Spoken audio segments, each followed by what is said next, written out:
Katotohanan sa balitang kasal na sina Kim Chiu at Paolo Avellino. Ayon sa mapagkakatiwalaang source ay hindi pa kasal sina Kim at Paolo.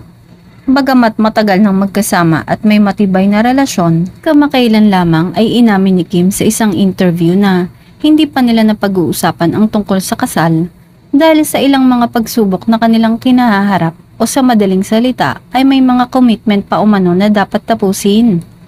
Ayon kay Kim, may mga bagay na kailangan nilang pag-isipan ng mabuti bago maganap ang kanilang dream wedding.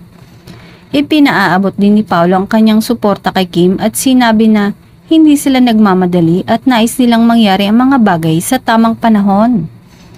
Gayunpaman, kamakailan lamang ay may balita na tungkol sa kanilang biglaang engagement ni Paolo. Matapos ang ilang taon ng pagiging magkaibigan at pagsasamahan sa industriya ng pelikula at telebisyon, tila isang bagong chapter ang nagsimula sa kanilang buhay bilang magkasintahan. Ang kanilang relasyon na nagsimula mula sa pagiging close friends.